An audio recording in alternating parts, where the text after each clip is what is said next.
மறுபடியும் எல்லாரையும் பாக்குறதுல ரொம்ப சந்தோஷம். கடந்த நாட்கள்ல கூட நம்ம தியானித்தபடி ஆஹ் தேவன் பொய்யுரையாத தேவன், அவர் வாக்கு தத்தங்களுக்கு உண்மை உள்ளவர் அப்படிங்கிறத போன வாரத்துல கூட ஆண்டவர் நம்ம கிட்ட திட்டவட்டமா பேசுறதை பார்த்தோம்.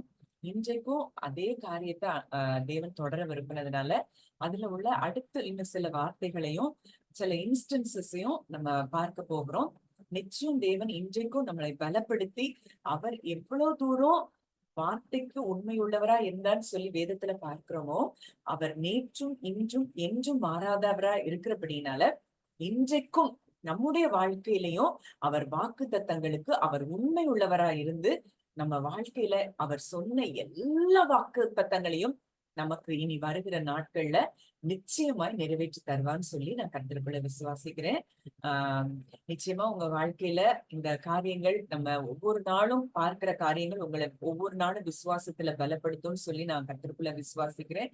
இன்னும் நம்மளை பலப்படுத்தி கர்த்தர் அநேக ஆயிரம் மக்களுக்கு, லட்சமான மக்களுக்கு நம்மை தேவன் ஆசீர்வாதமா வைப்பாருன்னு சொல்லி நான் நிச்சயமா விசுவாசிக்கிறேன். என்னுடைய விருப்பம் அதுதான். ஒருவேளை நம்ம இந்த இடத்துல நம்ம எல்லாரும் கூடி இருக்கிறோம்னா, கர்த்தர் நம்ம ஒரு மனதோடு கூடி இருக்கிற செய்யறாருன்னா அதற்கு பின்பாக ஒரு பெரிய நோக்கம், திட்டம் இருக்குது. எனக்கு இப்போ இதை சொல்லும் போது தேவன் எனக்கு முதல்ல நம்ம இந்த குரூப்பை கொடுத்த ஒரு வாக்கு தத்தம், அவர்கள் பெரிய சேனையாய் எழுந்து காலூன்றி நின்றார்கள். அப்போ நம்மை தேவன் ஒரு பெரிய சேனையாய் இனி வருகிற நாட்கள்ல தேவன் நம்ம ஒவ்வொருத்தரையும் நிச்சயம் நிறுத்துவார். நம்மை கொண்டு தேவன் பலத்த காரியங்களை செய்யணும்னு சொல்லிதான் தேவன் இந்த காலத்துல நம்ம இந்த பூமியில நம்மை தேவன் வாழ வைத்திருக்கிறார்.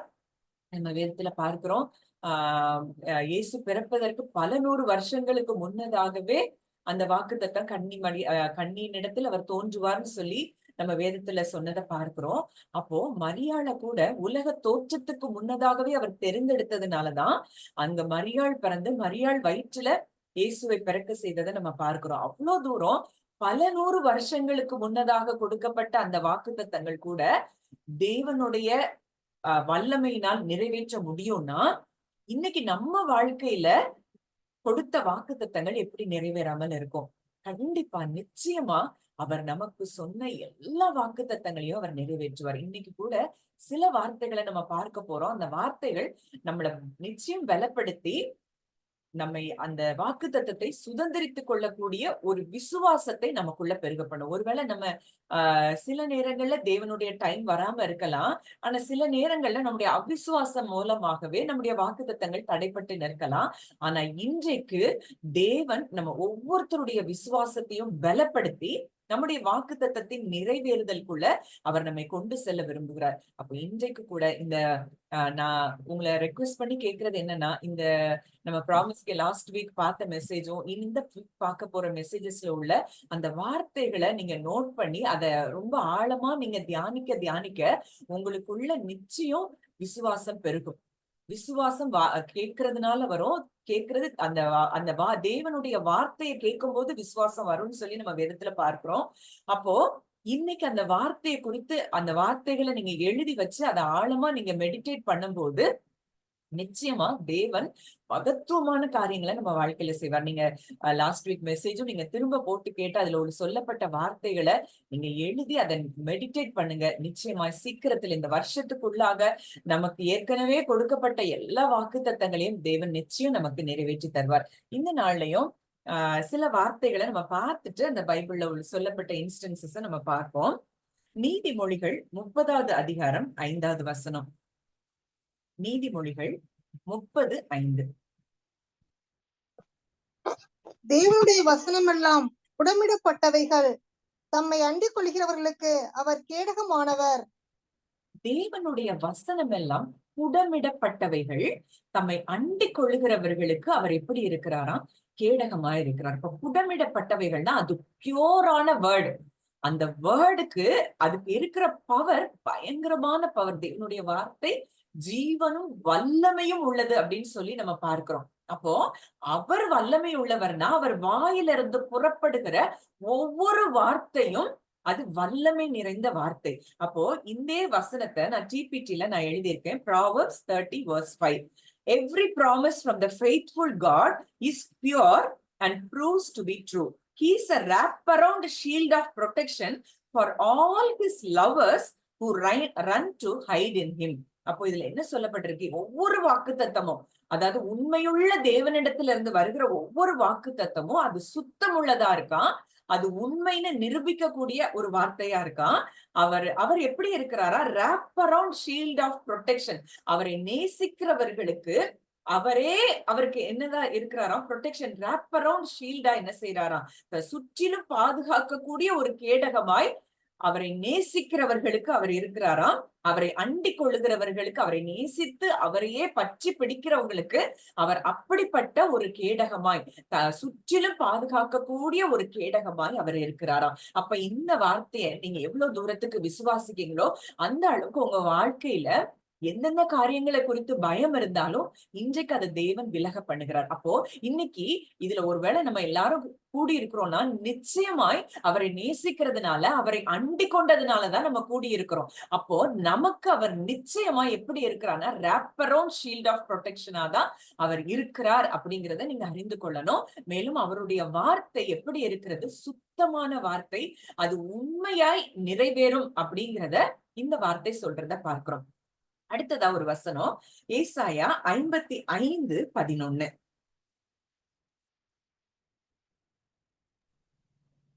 ஏசாயா 55:11. அப்படியே என் வாயிலிருந்து புறப்படும் வசனமும் இருக்கும், அது வெறுமையாய் என்னிடத்திற்கு திரும்பாமல் அது தான் விரும்புகிறதை செய்து நான் அதை அனுப்பின காரியமாகும்படி வாய்க்கும். அப்படியே என் வாயிலிருந்து புறப்படும் வசனமும் இருக்கும். எப்படியே அப்படின்னு பார்த்தோம்னா அதுக்கு முந்தின வசனம், அந்த முந்தின வசனம் வாசிங்கக்கா. மாரியும் உறைந்த மழையும் வானத்திலிருந்து இறங்கி அவ்விடத்திற்கு திரும்பாமல் பூமியை நனைத்து அதில் முளை கிளம்பி விளையும்படி செய்து விதைக்கிறவனுக்கு விதையையும் புசிக்கிறவனுக்கு ஆகாரத்தையும் கொடுக்கிறது எப்படியோ. அப்போ மாரியும் உறைந்த மழையும், இந்த வசனத்தை நம்ம அடிக்கடி தியானிச்சிருப்போம், எல்லாருக்குமே தெரிந்த ஒரு வார்த்தை தான்.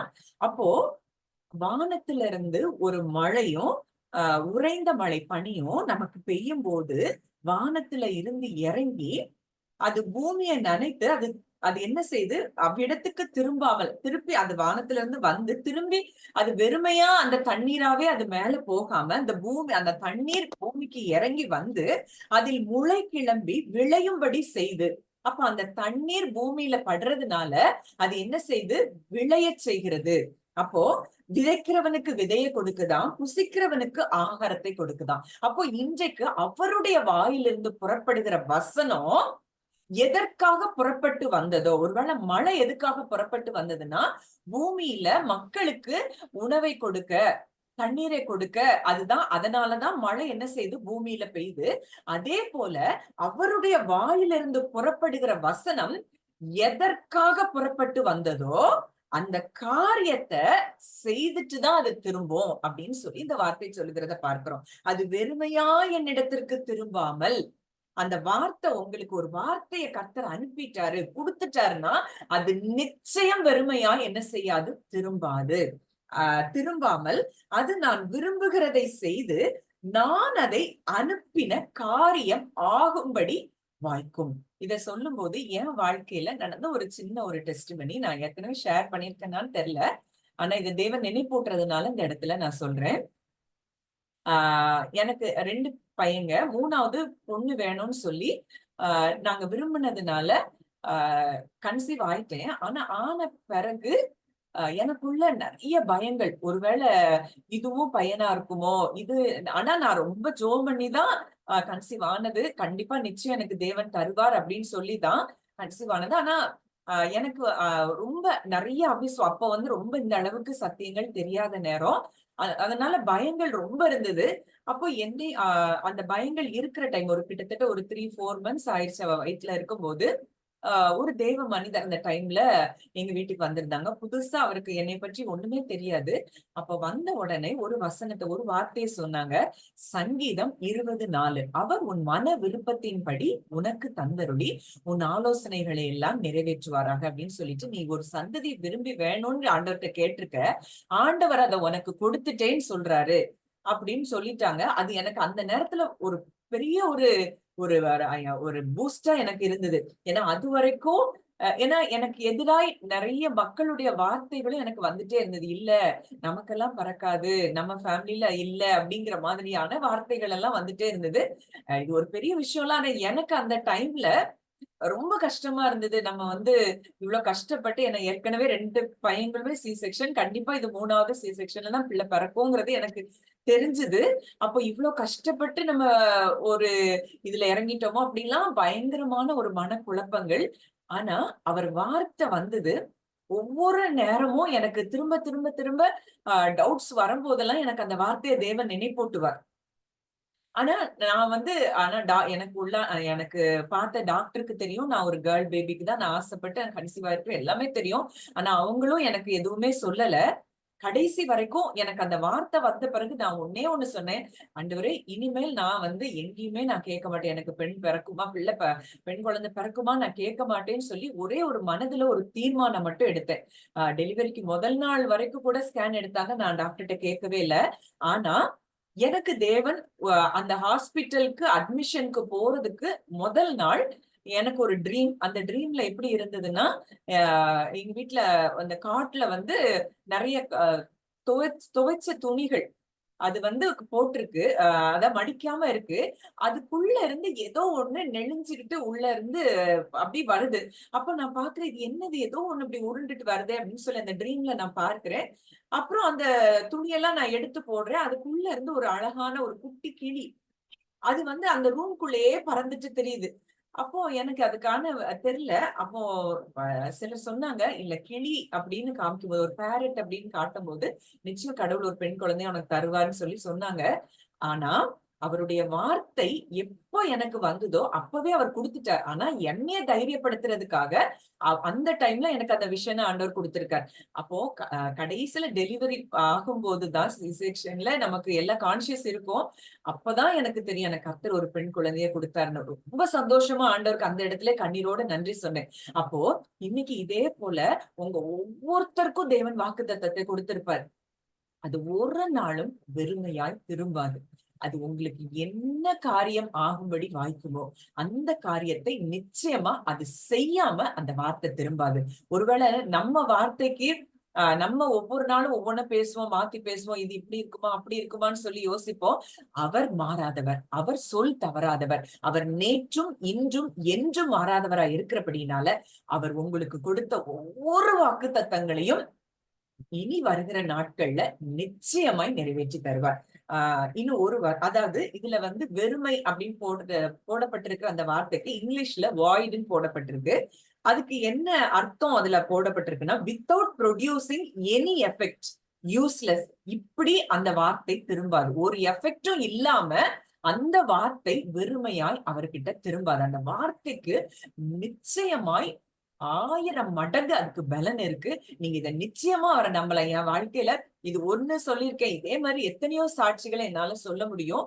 அவர் வார்த்தைக்கு உண்மை உள்ளவர். நிச்சயமாய் அவர் சொன்னதை செய்து முடிப்பார். அப்படிங்கிறதுதான் அவருடைய நேச்சரா இருக்கு, அவருடைய கேரக்டரிஸ்டிக்கா இருக்கு. அதனால நீங்க 200% நம்ம தேவனை நிச்சயமா அவருடைய வார்த்தையை நீங்கள் நம்பலாம். அடுத்ததா ஒரு வசனம் 2 தீமோத்தேயு 2:13.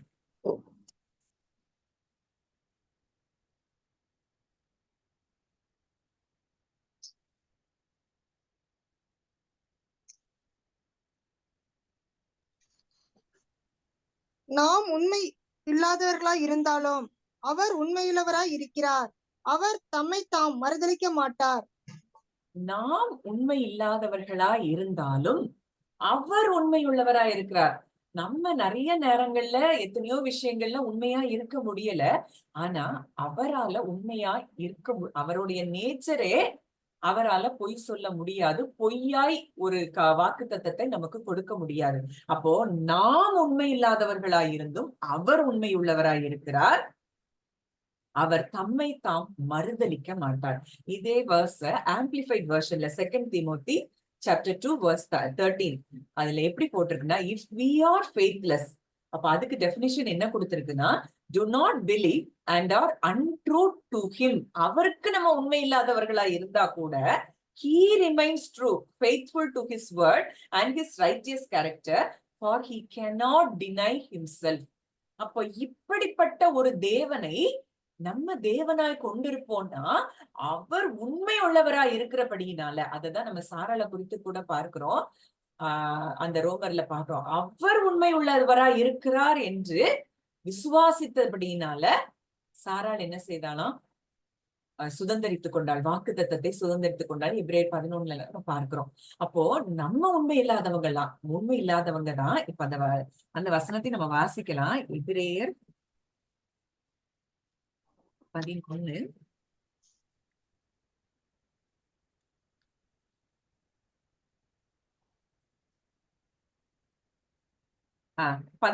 எபிரேயர் 11:11.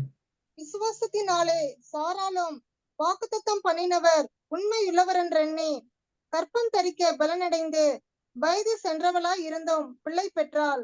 இந்த வசனம் எவ்வளவு அழகா சொல்லிருக்கு பாருங்களேன். இன்னைக்கு நீங்க அப்படி நினைங்க, ஒவ்வொருத்தரும் எனக்கு இல்லப்பா, என்னுடைய விசுவாசம் என்னுடைய பலன்ல எனக்கு நான் வாக்குத்தத்தத்தை சுதந்திரிக்க முடியும்னு நான் நம்பல. அதான் நீர் உண்மை உள்ளவர், அதுதான் போட்டிருக்கு. விசுவாசத்தினாலே சாராளும் வாக்குத்தத்தம் பண்ணினவர் உண்மை உள்ளவர் என்று எண்ணி, அவர் உண்மை உள்ளவர்னு நினைச்சதுனாலதான் அவளுக்கு என்ன கிடைச்சுதான்? கர்ப்பந்தரிக்க அவளுக்கு பலன் கிடைச்சுதான். பலன் அடைந்து வயது சென்றவளா இருந்தும் பிள்ளை பெற்றாள். அப்போ இன்னைக்கு நம்ம வாக்குத்தப்போ சாராளுக்கு ஆண்டவர் வாக்குத்தத்தத்தை கொடுத்துட்டார். ஆபிரகாமுக்கும் சாராளுக்கும் உனக்கு ஒரு குமாரனை கொடுப்பேன்னு வாக்குத்தத்தம் கொடுத்துட்டாரு. அந்த வாக்கு தத்தத்தை கொடுத்தவர், அவங்க வாக்கு தத்தத்தை விட வாக்கு தத்தத்தை கொடுத்தவருடைய நேச்சரை அவங்க அங்க பாக்குறாங்க. அப்ப இன்னைக்கு நம்ம எதை பார்க்கிறோம்? வாக்குத்தத்தம் நிறைவேறலையே, வாக்குத்தத்தம் நிறைவேறலையேன்னு அந்த வாக்கு தத்தத்தை குறித்தே நம்ம சிந்திச்சு வாக்குப்படினவர் யாருங்கிறத நம்ம என்ன செஞ்சுட்டோம்? மறந்துட்டோம்.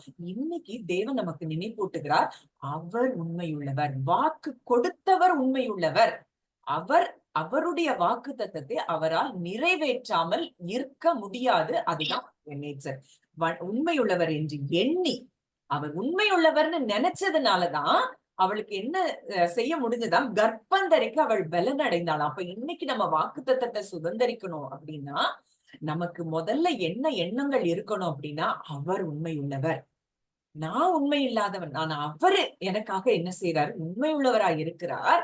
அதனால அந்த அந்த நினைவு நமக்கு வரும்போது அந்த வாக்கு தத்தத்தின் நிறைவேறுதலுக்கு நமக்கு என்னெல்லாம் நடக்கணுமோ அது எல்லாம் தன்னால நடக்கிறத நீங்க பார்ப்பீங்க. அப்ப அவர் உண்மை உள்ளவர்னு சொல்லி இன்னைக்கு நம்ம விசுவாசிக்க ஆரம்பிப்போம். அடுத்ததா 1 தெசலோனிக்கேயர் 2:13.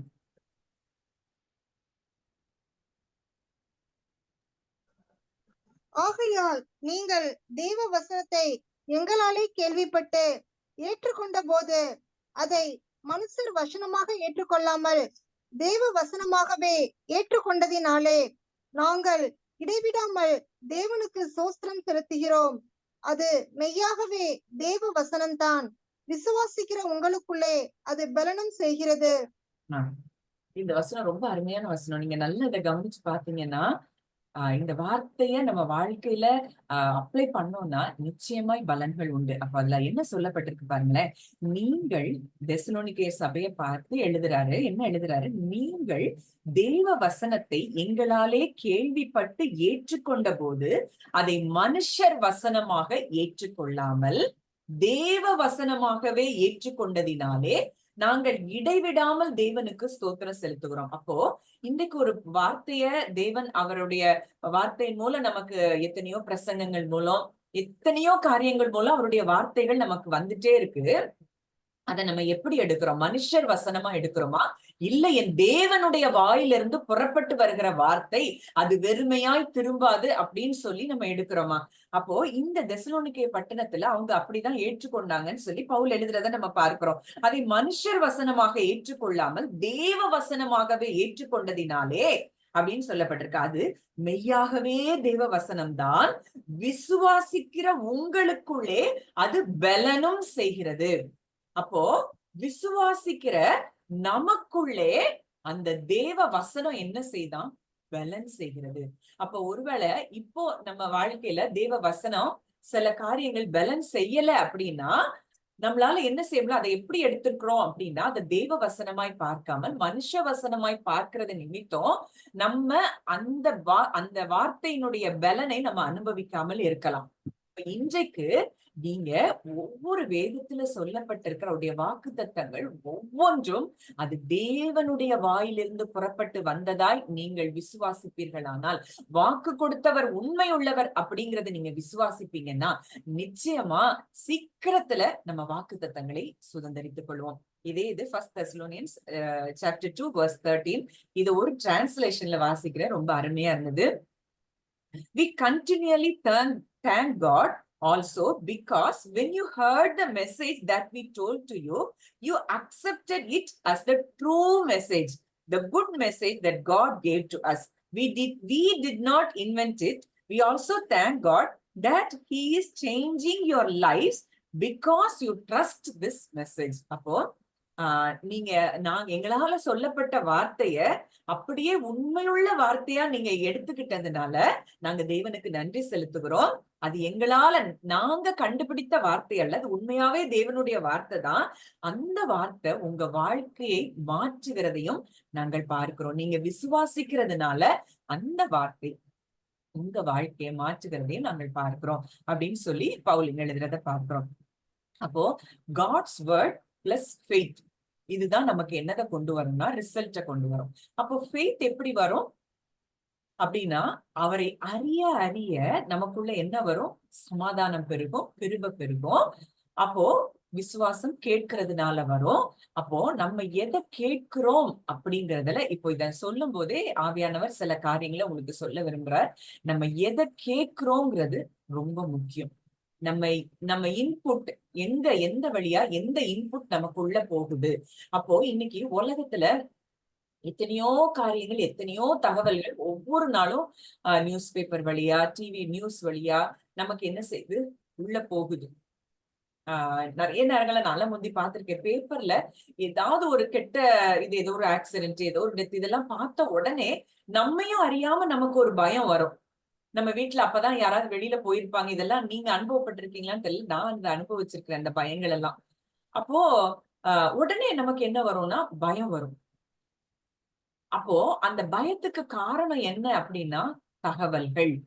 அப்போ இன்னைக்கு நம்ம எதை கேட்கிறோம் அப்படிங்கறத குறித்து நம்ம என்ன செய்யணும், கேட்கிறதை குறித்து கவனமா இருங்கள் அப்படின்னு சொல்லி எதை சொல்லுது. அப்போ நம்ம எதை கேட்கிறோங்கிறதுல நம்ம ஒவ்வொரு நாளும் எப்படி இருக்கணும், கவனமா இருக்கணும். எந்த தகவல் நமக்கு உள்ள போகுது. அப்போ அந்த கேட்கறதுனாலதான் விசுவாசமும் வருது, கேட்கறதுனாலதான் தகவல் உள்ள போறதுனாலதான் அவ்விசுவாசமும் நமக்குள்ள வருது. நம்ம என்னாகுமோ, நீங்க 13-14 நீங்க வாசித்து பாத்தீங்கன்னா 12 பேர் வேவு பார்க்க போறாங்க. அந்த 10 பேரு அவங்க தகவல் எப்படி உள்ள போகுதுன்னா, தேவன் கொடுத்த தகவல் மட்டும்தான் அவங்களுக்குள்ள. அந்த 2 பேருக்கு மட்டும்தான் தேவன் கொடுத்த தகவல் மட்டும் உள்ள இருக்கு. மிச்ச 10 பேர் எதை பார்த்தாங்க, எதை கேக்குறாங்க, எதை அவங்க ஃபீல் பண்றாங்க, அது அவங்களுக்கு தகவலாய் உள்ள போகுது. அப்போ இன்றைக்கு நம்ம இங்க எல்லாரும் சேர்ந்திருக்கோம், என்னையும் சேர்த்து சொல்றேன், நமக்கு இது இன்னைக்கு எது நமக்கு உள்ள இருக்கு, தகவல்களாய் நமக்கு உள்ளே இருக்கு, இன்ஃபர்மேஷனா உள்ள இருக்குது அப்படிங்கறத இன்னைக்கு ஆராய்ந்து பார்க்கணும். ஒருவேளை நம்மளுக்கு நெருங்கின ஃப்ரெண்ட்ஸ் நம்மளுக்கு சொல்லலாம் சில காரியங்களை. அப்போ அது உள்ள இருக்குதா, இல்ல அதை குறித்து தேவன் என்ன வார்த்தை சொல்லி இருக்கிறார் அது உள்ள இருக்குதா, நாமளே நம்ம என்ன செய்யணும், ஆராய்ந்து பார்க்கணும். நம்முடைய வாக்குத்தத்தம் நிறைவேறுதல்களுக்கு நம்ம தான் என்ன செய்யறோமா, தடையா இருக்கிறோம், தேவன் இல்ல, நம்முடைய அவிசுவாசம். அப்போ அன்றைக்கு அந்த 12 பேர் வேவு பார்க்க போகும்போது அங்க அந்த அதாவது பயம், விசுவாசம் எப்படி கான்டேஜியஸா இருக்கிறத விட அவ்விசுவாசம் பயங்கர கான்டேஜியஸா அங்க என்ன செய்யுது, பரவுறத பார்க்கிறோம். ஒருத்தர் அந்த 10 பேர் போன வேவு பார்த்தவங்க அங்க சொல்றாங்க, இந்த 2 பேர் காலேபும் யோசுவாவும் இல்ல, நம்ம அதை ஈஸியா சுதந்திரித்துக் கொள்ளலாம் அப்படின்னு இவங்க சொல்றாங்க. ஆனா இந்த ஜனங்களுக்குள்ள யோசுவா காலேப் சொன்னது உள்ள போகல. அந்த 10 பேர் சொன்ன பேட் ரிப்போர்ட் நிமித்தம் அங்க ஒண்ணுமே நடக்கல, ஒரு யுத்தமும் நடக்கல, ஒன்னும் நடக்கல, எதுவுமே நடக்கல. முழுவதும் அழுதார்கள்னு போட்டிருக்கோம், நீங்க அதை மெடிடேட் பண்ணி பாருங்க. எதுவுமே நடக்கல. ஆனா இந்த இன்ஃபர்மேஷன் அவங்களை என்ன செய்யுது, பயத்தை கொண்டு வந்து, பயம் அழுகைய கொண்டு வந்து, அழுகை என்ன செய்யுது, தூக்கமின்மையை கொண்டு வருது. அப்ப இன்னைக்கு எத்தனையோ பேர் டிப்ரெஷன்ல, ஆங்ஸைட்டில இருக்கிறாங்க அப்படின்னா காரணம் என்னன்னா, காரணம் தகவல்கள். எதை நம்ம இன்புட் எடுக்கிறோம், அதை குறித்து நம்ம ரொம்ப கவனமா இருக்கணும். அது நியூஸ் பேப்பரா இருந்தாலும் சரி, அது பெரிய ஒரு நியூஸ் சேனல்ல இருந்து வர்ற நியூஸா இருந்தாலும் சரி, அதை நம்ம உள்ள எடுக்காம என் தேவன் இந்த காரியத்தை குறித்து எதை வாக்கு பண்ணி இருக்கிறார் அப்படின்னு சொல்லி நீங்க அதை பார்த்து அதை உங்க மைண்ட்ல இமேஜினேஷன்ல கொண்டு வந்து அதை நீங்க விசுவாசிப்பீங்க அப்படின்னா நிச்சயமா அவருடைய வார்த்தை தான் நிறைவேறும். அவருடைய வார்த்தைக்கு முன்னாடி இந்த தகவல்களுக்கு எந்த வல்லமையும் கிடையாது. அப்போ இன்றைக்கு இது ஆவியானவர் நமக்காக ஒரு ஆலோசனையா சொல்றாரு. இதுல ஒருவேளை சிலர் சில காரியங்களை குறித்து பயந்து கொண்டிருக்கலாம். ஆனால் இன்றைக்கு அந்த தகவல்கள் எல்லாவற்றையும் வெளியேற்றும்படி ஆவியானவர் உங்களுக்கு ஆலோசனை கொடுக்கிறார். அப்போ அடுத்ததா ஒரு 2 வசனம், நம்ம ஒரு வசனம் பார்க்க போறோம். எபிரேயர் 4ஆம் அதிகாரம் 2வது வசனம். ஏனெனில் சுவிசேஷம் அவர்களுக்கு அறிவிக்கப்பட்டது போல நமக்கும் அறிவிக்கப்பட்டது. கேட்டவர்கள் விசுவாசம் இல்லாமல் கேட்டபடியினால் அவர்கள் கேட்ட வசனம் அவர்களுக்கு பிரயோஜனப்படவில்லை. இது எவ்வளவு அழகா சொல்லப்பட்டிருக்கு பாருங்க. ஏனெனில் சுவிசேஷம் அவர்களுக்கு அறிவிக்கப்பட்டது போல நமக்கும் அறிவிக்கப்பட்டது. கேட்டவர்கள் விசுவாசம் இல்லாமல் கேட்டபடியினால் அவர்கள் கேட்ட வசனம் அவர்களுக்கு பிரயோஜனப்படவில்லை. அப்போ இன்றைக்கு தேவன் நமக்கு சொல்ற வார்த்தை, அவருடைய வார்த்தையை கேட்கும் போது அதுல என்ன கலந்திருக்கணும்னா விசுவாசம் கலந்திருக்க வேண்டும். அப்போ கலந்திருந்தால் நம்ம கேட்கிற வார்த்தை நமக்கு நிச்சயம் பிரயோஜனப்படும்.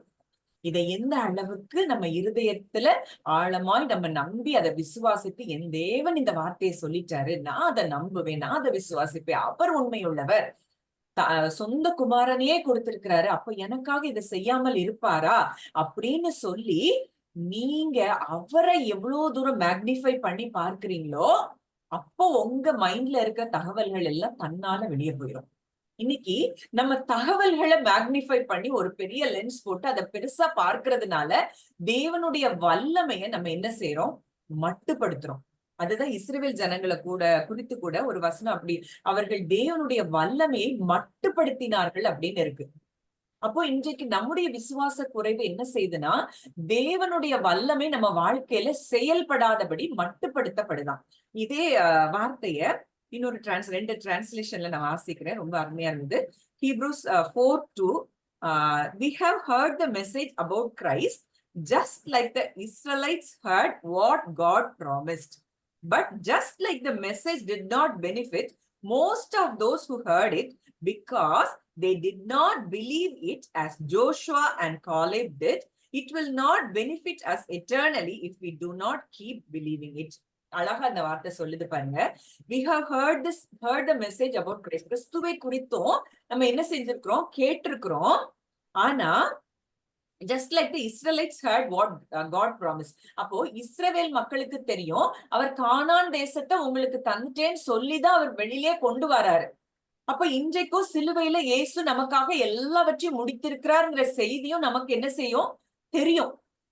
எப்படி இஸ்ரவேல் மக்களுக்கு ஒரு வாக்குத்தத்தத்தை கொடுத்து அவங்களை வெளியில கொண்டு வந்தாரோ, நமக்கும் என்னென்ன நமக்கு சிலுவையில கொடுக்கப்பட்டிருக்கிறது அப்படிங்கறத நமக்கு தெரியும்.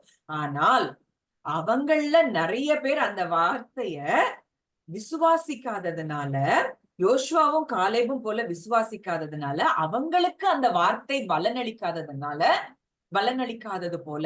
ஏன்னா அந்த 10 பேர் அவங்க என்ன செய்யல, சுதந்தரிக்க முடியல. அதே போல it will not benefit us eternally if we do not keep believing it. அதாவது இங்க தேவனை இதுல நம்ம எந்த விதத்திலயும் நம்ம குறை சொல்ல முடியாது. அவர் அன்பான தகப்பன். ஆனா கிங்டம் பிரின்சிபல்னு ஒண்ணு இருக்கு. அப்போ அந்த அன்பின் மூலம், அவருடைய வார்த்தையின் மூலம் அவரை அறிந்து கொள்ள நமக்குள்ள விசுவாசம் என்ன செய்யும், பெருக ஆரம்பிக்கும். அப்போ விசுவாசம் நமக்கு குறையுது அப்படின்னா அந்த இடத்துல நம்ம தேவனை சரியாக அறிந்து கொள்ளலன்னு அர்த்தம். அன்பினால் கிரியை செய்கிற விசுவாசமே உதவும் அப்படின்னு சொல்லி நம்ம வேதத்துல பார்க்கிறோம். விசுவாசிக்கணும்னு சொல்லி நம்ம முயற்சி பண்ணி நம்ம பலத்துல விசுவாசிக்கணும் அப்படின்னா நம்ம சோர்ந்து போயிருவோம். இல்ல, அவர் எப்படி அன்புள்ளவர், அவர் எப்படி வார்த்தைக்கு உண்மையுள்ளவர், அவருடைய நேச்சரை நம்ம மெடிடேட் பண்ண இதுவரைக்கும் அவர் நம்ம வாழ்க்கையில செய்த காரியங்களை நம்ம தியானித்து பார்க்கும்போது நம்ம வாழ்க்கையில விசுவாசம் தன்னால பெருக ஆரம்பிக்கும். அப்போ இதே வேர்ஸ்ல ஆம்பிளிஃபைட் கிளாசிக் வெர்ஷன்ல நான் வாசிக்கிறேன். For indeed we have heard the glad tidings, gospel of God, proclaimed to us just as truly as they.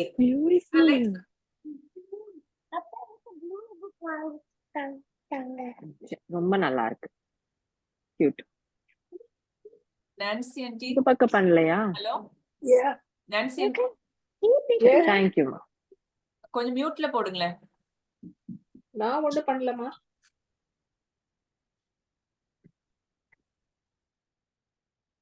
The Israelites of old did when the good news of deliverance from bondage came to them. But the message they heard did not benefit them because it was not mixed with faith. அப்போ ஏன் அவங்களுக்கு அந்த வசனம் பிரயோஜனப்படலைன்னா அந்த வார்த்தைக்குள்ள விசுவாசம் கலக்கல. With the leaning of the entire personality on God in absolute trust and confidence in His power, wisdom and goodness. அதாவது இது ரொம்ப அழகா இருக்குது. நல்லா நான் திரும்ப வாசிக்கிறேன். They heard did not benefit them because it was not mixed with faith. அதுக்கு என்ன explanation கொடுத்திருக்குதுன்னா, with the leaning of the entire personality on God in absolute trust and confidence in His power, wisdom and goodness. அதாவது அவருடைய வல்லமையில, அவருடைய ஞானத்துல, அவருடைய நன்மையான குணங்கள்ல நம்பிக்கை வைக்காததுனால, அதுல முழுமையுமாய் சார்ந்து இருக்காததுனால அவங்க என்ன செய்யல, வாக்குத்தத்தத்தை சுதந்தரித்துக் கொள்ளல. By those who heard it, neither were they united in faith with the ones Joshua and Caleb who heard. அவங்க பிலீவ் பண்ணவங்க கூட இவங்க சேராம ஒரு அந்த 10 பேர் சொன்ன அந்த ஒரு காரியத்தை வச்சு இந்த மொத்த இஸ்ரவேல் ஜனங்கள் அதுல அவங்க எல்லாருமே அவங்க நம்பிக்கை இல்லாம, விசுவாசம் இல்லாம, தேவனுடைய வல்லமையை குறித்து அவங்க சந்தேகப்பட்டதுனால அவங்க வாக்குத்தத்தத்தை சுதந்தரிக்க முடியல அப்படிங்கிறத நம்ம பார்க்கிறோம். அப்ப இன்றைக்கு நம்ம எப்படி இருக்கிறோம், நம்ம எந்த அளவுக்கு வாக்குத்தத்தங்களை நம்ம விசுவாசிக்கிறோம். இன்னும் ஒரு சில வசனங்கள் மட்டும் பார்த்துட்டு 1-2 இன்ஸ்டன்ஸுக்கு நம்ம பார்ப்போம். 2 கொரிந்தியர் 1ஆம் அதிகாரம் 20ஆம் வசனம். ஞானி எங்கே? வேதபாரகன் எங்கே? இப்பிரபஞ்ச தர்க்க சாஸ்திரி எங்கே? உலகத்தின் 2 கொரிந்தியர் 1:20.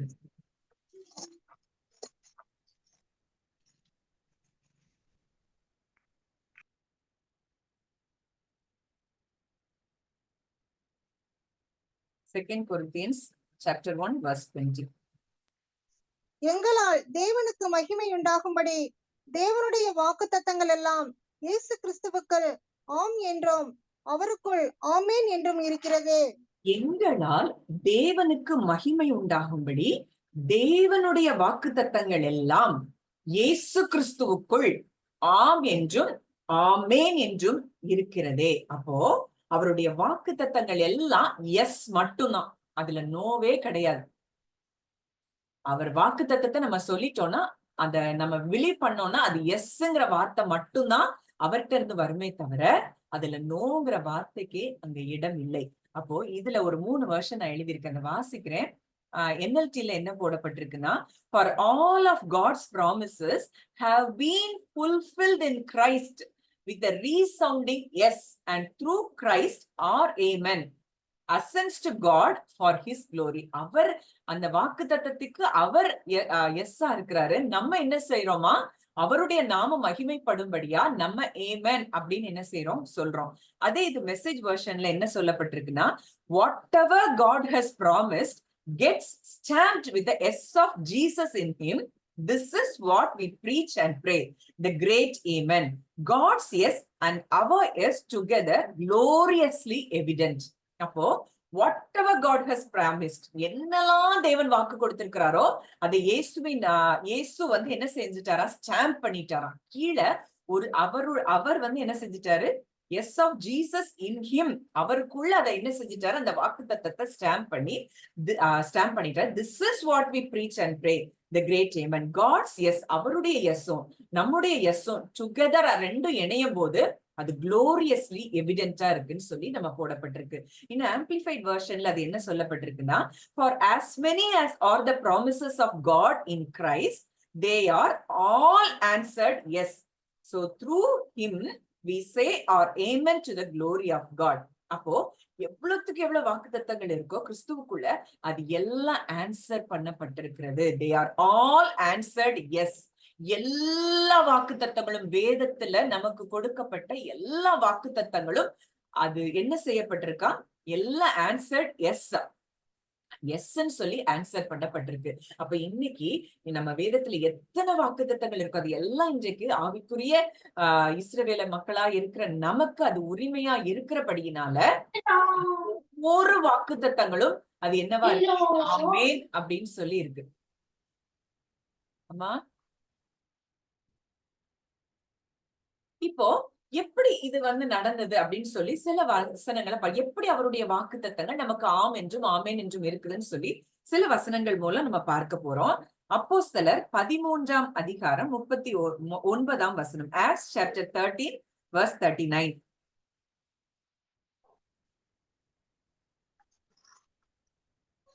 மோசேயின் நியாயப்பிரமாணத்தினாலே நீங்கள் எவைகளினின்று விடுதலையாகி நீதிமான்களாக்கப்படக்கூடாது இருந்ததோ, விசுவாசிக்கிறவன் எவனும் அவைகளினின்று இவராலே விடுதலையாகி நீதிமானாக்கப்படுகிறான் என்றும் உங்களுக்கு தெரிந்திருக்க கடவது.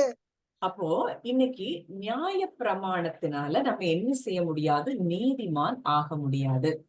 நம்ம இதை குறித்து ஏற்கனவே நிறைய தியானிச்சிருக்கிறோம். மோசேயின் நியாய பிரமாணங்கள் கிட்டத்தட்ட 613 கட்டளைகள் இருக்கு. அந்த கட்டளைகளை ஒருத்த ஃபாலோ பண்ணவே அவன் வாழ்க்கையில முடியாது. அதுல ஒண்ணுல தவறுனாலும் அவன் அந்த நீதிமான்கிற அந்த இதை இழந்துருவான்.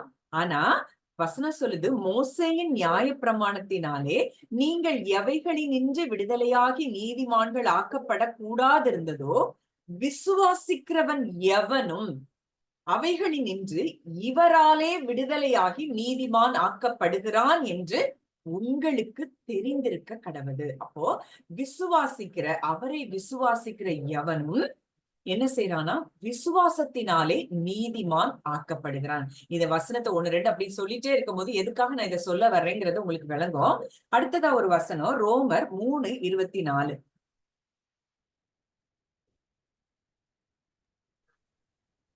இலவசமாய் அவருடைய கிருபையினாலே கிறிஸ்து இயேசுவில் உள்ள மீட்பை கொண்டு நீதிமான்களாக்கப்படுகிறார்கள். இலவசமாய் அவருடைய கிருபையினாலே. இன்னைக்கு நம்ம செய்த நற்செயல்களோ, நான் அதை செஞ்சேன், நான் இதை செஞ்சேன், நான் சர்ச்சுக்கு கொடுத்தேன், நான் ஏழைகளுக்கு செஞ்சேன் அப்படிங்கறதெல்லாம் எதுவுமே கிடையாது. அவருடைய கிருபையினாலே கிறிஸ்து இயேசுவில் உள்ள மீட்பை கொண்டு விசுவாசத்தினாலே நம்ம நீதிமான்களாக்கப்பட்டோம். கிறிஸ்து இயேசுவில் உள்ள மீட்பினால அதை விசுவாசித்ததுனால நம்ம என்ன செய்யறோம், இப்போ நீதிமான்கள் ஆக்கப்படுகிறோம். அடுத்தது ரோமர் 5:9. இப்படி நாம் அவருடைய இரத்தத்தினாலே நீதிமான்களாக்கப்பட்டிருக்க கோபாக்கினைக்கு நீங்களாக அவராலே நாம் ரட்சிக்கப்படுவது அதிக நிச்சயமாமே. இப்படி நாம் அவருடைய இரத்தத்தினாலே நீதிமான்கள் ஆக்கப்பட்டிருக்க கோபாக்கினைக்கு நீங்களாக அவராலே. அப்போ இன்னைக்கு அவருடைய இரத்தத்தினால நம்ம அவரை விசுவாசிக்கிறது நிமித்தம் இலவசமாய் கிருபையினாலே கிறிஸ்துவில் உள்ள மீட்பை கொண்டு நம்ம எல்லாரும் என்னவாயிருக்கிறோம்னா நீதிமான்கள் ஆக்கப்பட்டிருக்கிறோம். இத நம்ம இருதயத்துல நல்ல ஆழமா பதிக்கணும். அப்பதான் இது எதுக்கு சொல்ல வரேங்கிறது இன்னும் சீக்கிரத்துல உங்களுக்கு விளங்கும். அப்ப நம்ம நீதிமான்கள் ஆக்கப்பட்டாச்சு. இன்னைக்கு நம்ம யாரா இருக்கிறோம்? கலாத்தியர் 3:13-14 வாசிக்கலாமா? கலாத்தியர் 3:13-14. மரத்திலே தூக்கப்பட்ட எவனும் சபிக்கப்பட்டவன் என்று எழுதியிருக்கிறபடி கிறிஸ்து நமக்காக சாபமாகி நியாயப்பிரமாணத்தின் சாபத்திற்கு நம்மை நீங்களாக்கி மீட்டுக் கொண்டார். ஆபிரகாமுக்கு உண்டான ஆசீர்வாதம் கிறிஸ்து இயேசுவினால் பிரஜாதிகளுக்கு வரும்படியாகவும் ஆவியை குறித்து சொல்லப்பட்ட வாக்குத்தத்தத்தை நாம் விசுவாசத்தினாலே பெரும்படியாகவும் இப்படி ஆயிற்று. இதுல ரொம்ப அழகா சொல்லப்பட்டிருக்கு, மரத்திலே தூக்கப்பட்ட எவனும் சபிக்கப்பட்டவன். அப்போ கிறிஸ்து நமக்காக என்ன ஆயிட்டாரு? சாபம் ஆயிட்டாரு. அப்ப இன்னைக்கு இத சொல்லும் போதே சிலருக்கு சில சாபங்கள் என்ன தொடர்ந்து வருதோ அப்படின்லாம் சொல்லி நீங்க நினைக்கலாம். இல்லை, அவர் உங்களுக்காக சாபமானதுனால நீங்க எல்லா சாபத்துல இருந்தும் நீங்க விடுவிக்கப்பட்டுட்டீங்க. நீங்களும் உங்க தலைமுறைகளுக்குள்ளேயும் இனி அந்த சாபங்கள் நிச்சயம் தொடராது.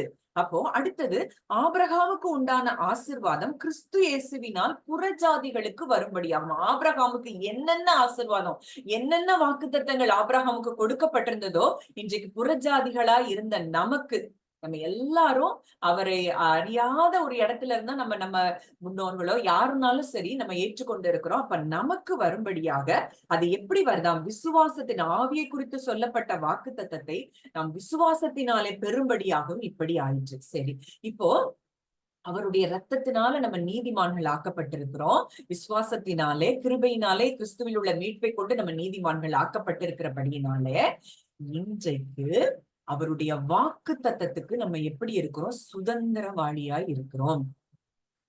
நீங்க விசுவாசிச்சாலும் சரி, விசுவாசிக்கலனாலும் சரி, இன்றைக்கு வேதத்துல சொல்லப்பட்டிருக்கிற ஒவ்வொரு வாக்கு தத்துவத்துக்கும் நம்ம என்ன செய்யறோம்? சுதந்திரவாளியாய் இருக்கிறோம்.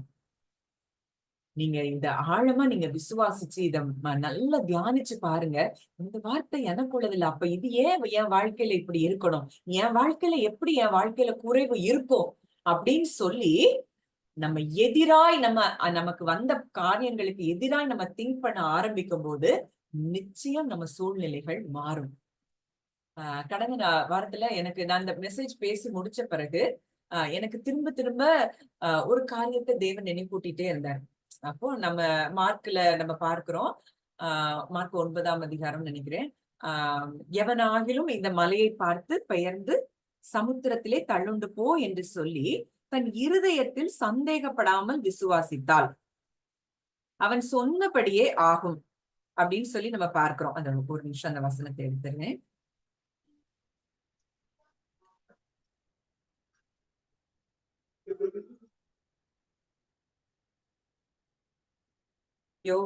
மார்க்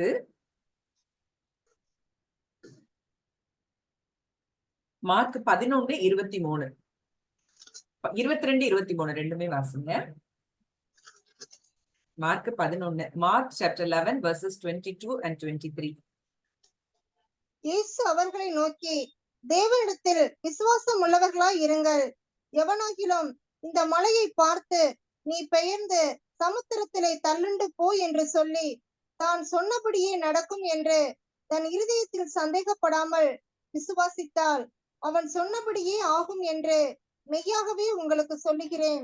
இந்த வார்த்தை எனக்கு ஆண்டவர் நினைப்பூட்டிட்டே இருந்தார். அப்போ எனக்கு அது எப்படி எனக்கு ஹோலி ஸ்பிரிட் அதை ரிவீல் பண்ணாருன்னா, பொய் சொல்ல அவர் மனிதன் அல்ல. நம்ம லாஸ்ட் வீக் அதான் பார்த்தோம். மனம் மாற மனுபுத்திரனும் அல்ல. அவர் சொல்லியும் செய்யாதிருப்பாரோ, வசனித்தும் நிறைவேற்றாதிருப்பாரோ அவர் உண்மையுள்ளவர். வாக்கு தத்தத்துக்கு அவர் உண்மையுள்ளவர். அப்படின்னா இங்க நம்ம பார்க்கிறோம், எவனாகிலும் இந்த மலையை பார்த்து, மலைனா நமக்கு இருக்கிற எந்த பிரச்சனைய பார்த்து, அது வியாதியா இருக்கலாம், அது கடனா இருக்கலாம், இல்ல என்ன குடும்பத்துல என்ன போராட்டங்களா இருக்கலாம், எந்த காரியமா இருந்தாலும் அந்த மலைய பார்த்து பெயர்ந்து சமுத்திரத்திலே தள்ளுண்டு போ என்று சொல்லி தன் இருதயத்தில் சந்தேகப்படாமல் விசுவாசித்தால் அவன் சொன்னபடியே ஆகும். அப்ப இது யார் வாயிலிருந்து வந்த வார்த்தை? இயேசு கிறிஸ்துடைய வாயிலிருந்து வந்த வார்த்தை. அப்ப அவர் வார்த்தை பொய் ஆகுமா? அப்ப இன்றைக்கு நம்ம எந்த பிரச்சனையா இருந்தாலும் நம்ம அதை பார்த்து பேசிட்டு, நான் சொல்லிட்டேன், நீங்க சொன்னீங்க, நீர் வார்த்தைக்கு உண்மையுள்ளவர், அதனால இந்த மலை பெயர்ந்து போயிருச்சுன்னு சொல்லி நம்ம இருதயத்துல 100% விசுவாசிப்போம் அப்படின்னா நிச்சயமாய் அது நடக்கும். ஏன்னா நம்ம இதுக்கு முன்னாடி அது என்ன நடந்ததுன்னு அந்த இதுல நீங்க வாசித்து பாருங்க. அந்த அத்தி மரத்தை பார்த்து தேவன் சபிச்சிருப்பாரு. உடனே அது ஒண்ணும் ஆகாது. ஆனா அடுத்த நாள் அது வேரோடு பட்டு போயிருக்கிறத பார்த்துதான் பேதுரு சொல்றாரு, ரபி நீர் சபித்த அத்தி மரம் பட்டு போயிற்றே அப்படின்னு சொல்றத நம்ம பார்க்கிறோம். அப்போ ஒருவேளை நீங்க சொன்ன உடனே நடக்கலன்னு விசுவாசத்துல நம்ம என்ன செய்திடக்கூடாது? தளரக்கூடாது. நான் சொல்லிட்டேன், அது போயிருச்சு, அவ்வளவுதான். அவர் வாயில இருந்து வந்த வார்த்தை அது பொய் ஆகாது. அவர் வார்த்தைக்கு உண்மையுள்ளவரா இருக்கிறபடியினால அந்த வார்த்தை நிச்சயமாய் நிறைவேறும் அப்படின்னு சொல்லி நீங்க ஆணித்தரமா அந்த வார்த்தையை சொல்லி விசுவாசிச்சு நீங்க இருப்பீங்கன்னா நிச்சயம் அந்த வார்த்தை நம்ம வாழ்க்கையில நடக்கும். இன்றைக்கு ஒவ்வொருத்தரும் உங்க மலைகளை பார்த்து நீங்க பேசுங்க. விசுவாசத்தோடு பேசும்போது தேவனிடத்தில் விசுவாசமா இருங்கன்னு சொல்லிட்டுதான் அடுத்துதான் இந்த வார்த்தையை அவர் சொல்றதை நம்ம பார்க்கிறோம். அப்போ கண்டிப்பா அவர் வாயில இருந்து ஒரு வார்த்தை வந்துருச்சுன்னா அது நிச்சயம் நிறைவேறாமல் போகாது. இன்னும் இதுக்கு சம்பந்தப்பட்டமா ஒரு ஒரு 4-5 வசனம் பார்த்துட்டு நம்ம அடுத்த இதுக்கு போலாம். கலாத்தியர் 3ஆம் அதிகாரம் 22ஆம் வசனம் வாசிக்கலாமா? கலாத்தியர் 3.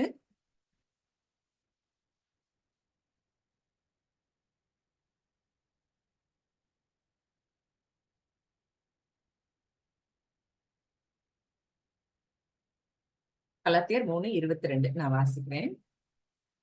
அப்படி இராதபடியால் இயேசு கிறிஸ்துவை பற்றும் விசுவாசத்தினாலே பலிக்கிற வாக்கு தத்தம் விசுவாசம் உள்ளவர்களுக்கு அளிக்கப்படும்படி வேதம் எல்லாரையும் ஏகமாய் பாவத்தின் கீழ் அடைத்து போட்டது. அப்போ நியாய பிரமாணத்தினால எல்லாருமே எதுல இருந்தாங்களாம்? பாவத்துக்குள்ள பாவத்தின் கீழே அந்த நியாய பிரமாணம் என்ன செய்தது? அடைத்து போட்டது. ஏன்னா இயேசு கிறிஸ்துவை பற்றும் விசுவாசத்தினாலே பலிக்கிற வாக்கு தத்தம், அவரை விசுவாசிக்கிறதுனாலதான் வாக்கு தத்தம் என்ன செய்தான்?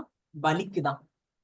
நல்லா அதை வாசித்து பாருங்க. அப்படி இராது, இயேசு கிறிஸ்துவை பற்றும் விசுவாசத்தினாலே பலிக்கிற வாக்கு தத்தம் விசுவாசம் உள்ளவர்களுக்கு அளிக்கப்படும்படி வேதம் எல்லாரையும் ஏகமாய் பாவத்தின் கீழ் அடைத்து போட்டது. நம்ம ஏற்கனவே நிறைய வசனம் பார்த்தோம். விசுவாசத்தினால நம்ம நீதிமான்கள் ஆயிட்டோம், விசுவாசத்தினால அவருடைய ரத்தத்தினால நம்ம நீதிமான்கள் ஆகியிருக்கோம், இப்படி எல்லாம் பார்க்கிறோம். இன்றைக்கு அதனால விசுவாசிக்கிற நமக்கு அவரை பற்றுகிற விசுவாசத்தினாலே அந்த வாக்கு தத்தங்கள், வேதத்துல சொல்லப்பட்ட ஒவ்வொரு வாக்கு தத்தங்களும் நமக்கு அது நிச்சயமாய் நிறைவேறும். நீங்க எந்த அளவுக்கு வேதத்துல சொல்லப்பட்ட வாக்கு தத்தத்தை எடுத்து இது எனக்குரியது, நான் இதை அறிக்கை பண்ணுவேன், இது நடக்கும் அப்படின்னு சொல்லி நீங்க விசுவாசிக்கும் போது நிச்சயமாய் அது என்ன செய்யும்? நடக்கும்.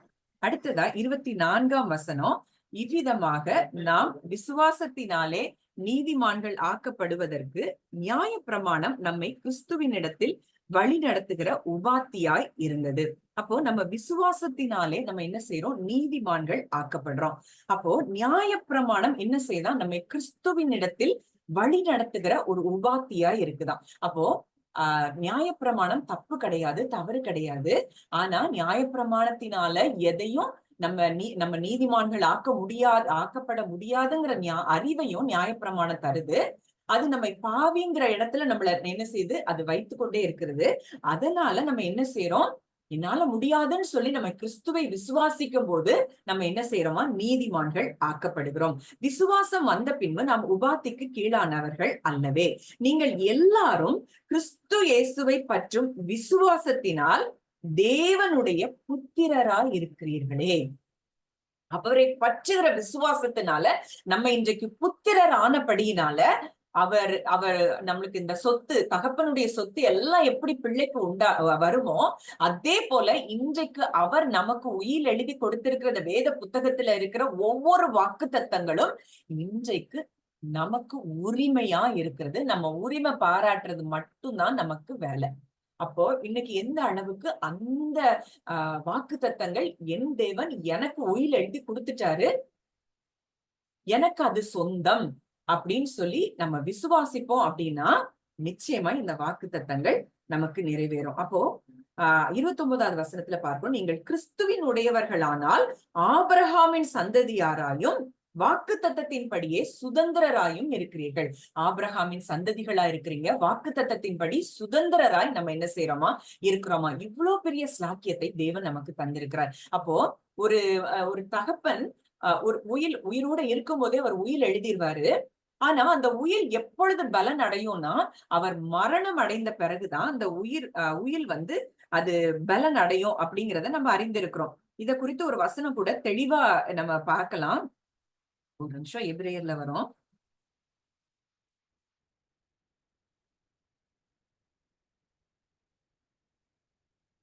எபிரேயர் 9 நினைக்கிறேன். ஒரு நிமிஷம், நான் மரண சாஸ்திரம்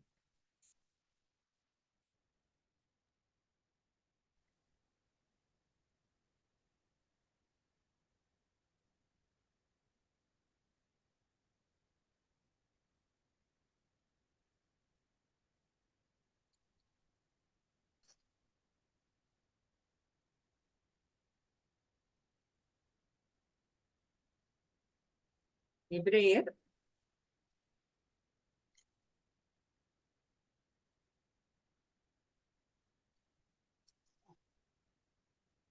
எபிரேயர் 9:16 வாசிக்கலாமா? ஏனென்றால் எங்கே மரண சாசனம் உண்டோ அங்கே அந்த சாசனத்தை எழுதினவனுடைய மரணமும் உண்டாக வேண்டும். எங்கே மரண சாசனம் உண்டோ அங்கே அந்த சாசனத்தை எழுதினவனுடைய மரணமும் என்ன செய்யணுமா? உண்டாகணுமா. அப்போ இன்றைக்கு கிறிஸ்து நமக்காக மரித்ததினாலே நம்ம என்ன செய்யப்பட்டிருக்கிறோம்னா அந்த உயிலுக்கு நம்ம என்ன செஞ்சிருக்கிறோம்? உரிமை ஆயிட்டோம். அப்போ எந்த அளவுக்கு ஒவ்வொரு வாக்கு தத்தங்களும் நமக்கு நிறைவேறும் அப்படிங்கிறத இந்த வார்த்தை மூலம் நம்ம அறிந்து கொள்ளலாம். ஒரு நிமிஷம் அந்த வசனத்தை அதுல 1, 2, 3 நம்ம அதை வாசித்தோம்னா இன்னும் நமக்கு ஆழமா தெரியும் எந்த அளவுக்கு நம்ம அந்த வாக்கு தத்தங்களுக்கு நம்ம சுதந்திரவாளியா இருக்கிறோம். அப்போ உலக தகப்பனுக்கு உலக தகப்பன் ஒரு உயில் எழுதி வைத்தாருன்னா அது எந்த அளவுக்கு அந்த பிள்ளைகளுக்கு அது உரிமை ஆகுமோ அதை காட்டிலும் இன்றைக்கு நம்முடைய தகப்பன் அதுல வாசிக்கிறேன். எபிரேயர் 9:15-16 வாசிங்கக்கா.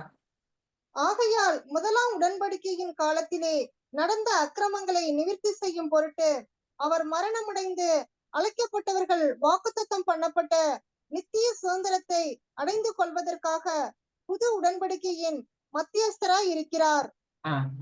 ஏனென்றால் எங்கே அடுத்தது 17வது வசனம் வாசிங்க. எப்படியெனில் மரணம் உண்டான பின்பே மரண சாசனம் உறுதிப்படும், அதை எழுதினவன் உயிரோடு இருக்கையில் அதற்கு பலன் இல்லையே.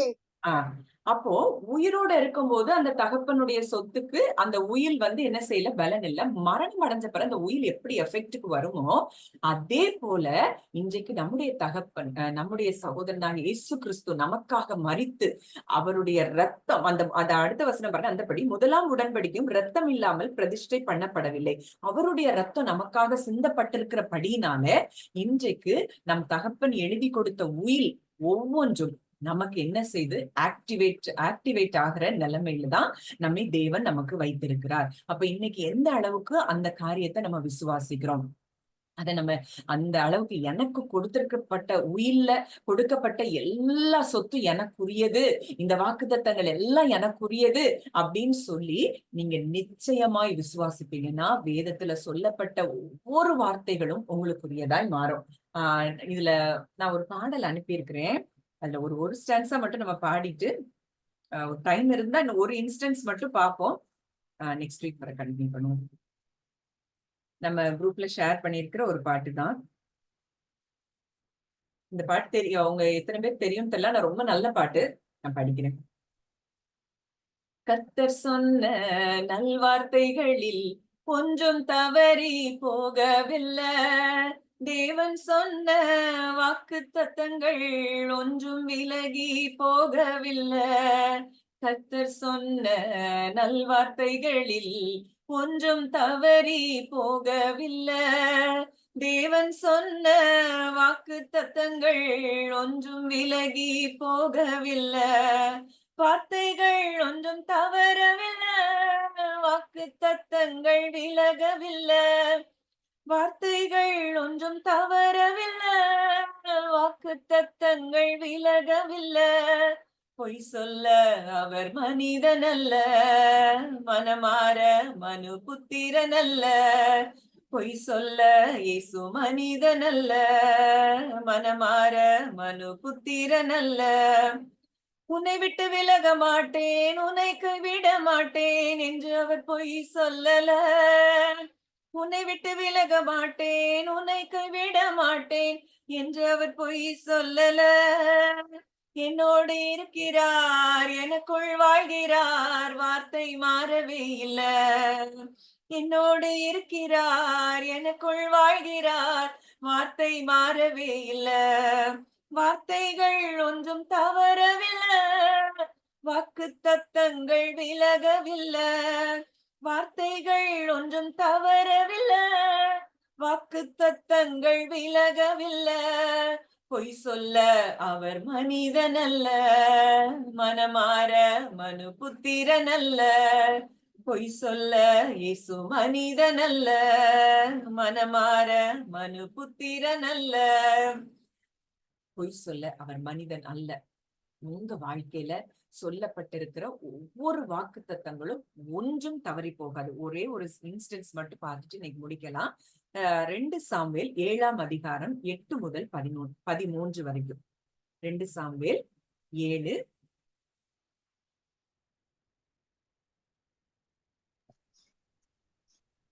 இப்போதும் நீ என் தாசனாகிய தாவீதை நோக்கி, சேனைகளின் கர்த்தர் சொல்லுகிறது என்னவென்றால், நீ இஸ்ரவேல் என்கிற என் ஜனங்களுக்கு அதிபதியாய் இருக்கும்படி ஆடுகளின் பின்னே நடந்த உன்னை நான் ஆட்டு மந்தையை விட்டு எடுத்து, நீ போன எவ்விடத்திலும் உன்னோடே இருந்து உன் சத்துருக்களை எல்லாம் உனக்கு முன்பாக நிர்மூலமாக்கி, பூமியில் இருக்கிற பெரியோர்களின் நாமத்திற்கு ஒத்த பெரிய நாமத்தை உனக்கு உண்டாக்கினேன்.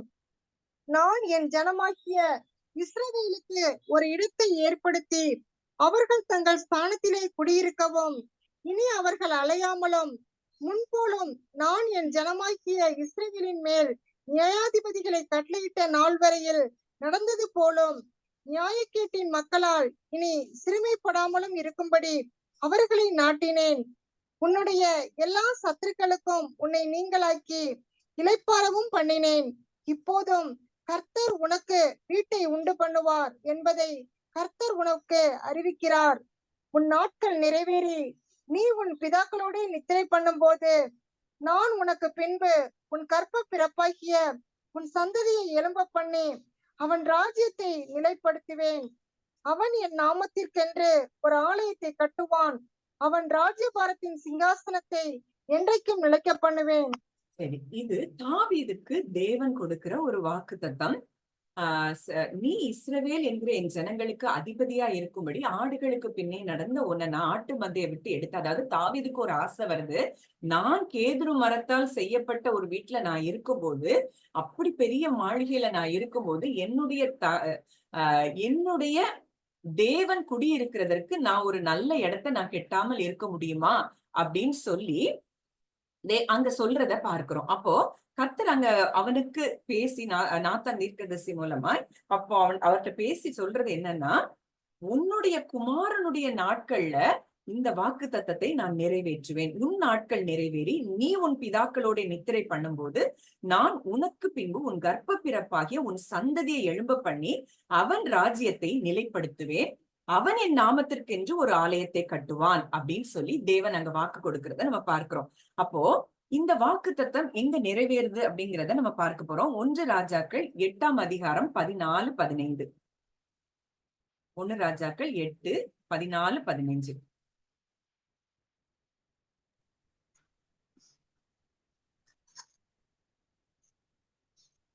ராஜா முகம் திருப்பி இஸ்ரவேல் சபை எல்லாம் ஆசிர்வதித்தான்.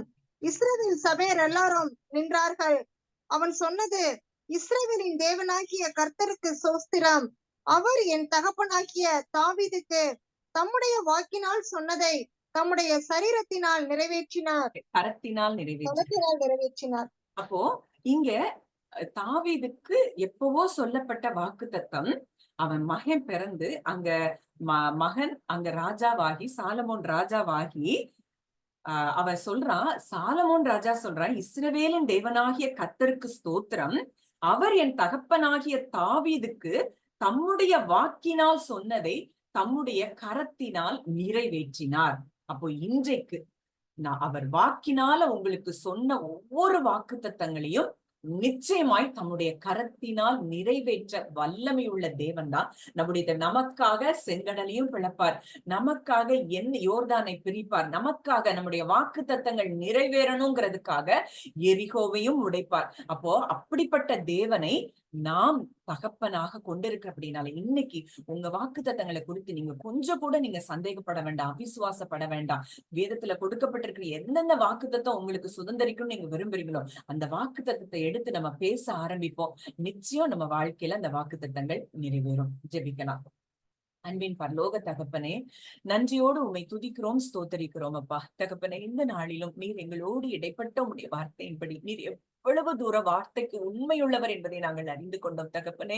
அப்பா, இதை கேட்கிற ஒவ்வொருவருடைய வாழ்க்கையில, என் வாழ்க்கையில ஒரு நன்மை நடக்காதா, என் வாழ்க்கையில தேவன் கொடுத்த வாக்குத்தத்தம் நிறைவேறாதான்னு சொல்லி உங்க பிள்ளைகள் காத்து கொண்டிருக்கிற கர்த்தர் அறிந்திருக்கிறீர் அப்பா. ஆண்டவரே, இந்த நாட்கள்ல ஆண்டவரே அவர்கள் இருதயத்தில் உள்ள விசுவாசத்தை நீர் பெருக பண்ணும்படி கர்த்தர் இன்றைக்கு ஆண்டவரே நீர் பேசின அந்த வார்த்தைகளை ஒவ்வொரு இருதயத்திலையும் ஆணித்தரமாக நீர் எழுதும்படி நாங்கள் ஜெபிக்கிறோம் அப்பா. அந்த வார்த்தைகள் எல்லாம் ஆண்டவரே கர்த்தர் சொன்ன நல்வார்த்தைகளில் ஒன்றும் தவறி போகவில்லை என்று சொன்னபடி அவங்க வாழ்க்கையில நீர் கொடுத்த எல்லா வாக்குத்தத்தங்களும் ஒன்று கூட தவறி போகாதபடிக்கு எல்லாவற்றையும் என் தகப்பன் நீர் நிறைவேற்றி கொடுக்கிற கிருபைக்காய் நாங்கள் நன்றி செலுத்துகிறோம் அப்பா. இதை கேட்கிற ஆண்டவரே ஒவ்வொரு குடும்பத்தை கர்த்தர் அப்படியே ஆசீர்வதிக்கிறபடியினால் உமக்கு நன்றி செலுத்துகிறோம். இதை கேட்க போகிற ஆண்டவரே பின்னாடி யூடியூப்ல கேட்க போகிற ஒவ்வொருவருடைய வாழ்க்கையிலும் இந்த வார்த்தைகள் ஆண்டவரே பிரயோஜனமாய் ஆண்டவரே அது அவர்கள் வாழ்க்கையில விசுவாசத்தை கட்டி எழுப்புகிறதா இருக்கும்படி நான் ஜெபிக்கிறேன் அப்பா. கர்த்தர் அப்படியே நீர் கிரியை செய்கிறதற்காய் நன்றி செலுத்துறோம். இது கேட்கிற அப்பா வந்த ஒவ்வொருவரையும் மனதார ஆண்டவரே உடைய பிள்ளையாய் நான் ஆசீர்வதிக்கிறேன். ஆண்டவரே எல்லாவற்றையும் ஆண்டவரே சுதந்தரித்து அவர்கள் ஆசீர்வாதமாய் சமாதானமாய் சுகமாய் சந்தோஷமாய் ஆண்டவரே இந்த பூமியில வாழ கர்த்தர் நீர் கிருபை தருவீராக. கர்த்தர் அப்படியே செய்கிறதற்காய் நன்றி செலுத்துகிறோம். துதி கன மகிமை யாவையும் இயேசு ஒருவருக்கே செலுத்துகிறோம். கர்த்தரும் மீட்பருமாக இயேசுவின் மூலம் கேட்கிறோம் ஜீவனுள்ள நல்ல பிதாவே, ஆமென். யாராவது ஷேர் பண்ணுமா?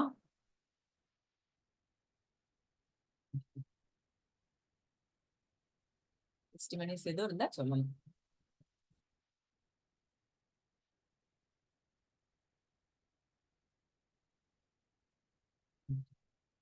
நெக்ஸ்ட் வீக் பார்ப்போம்.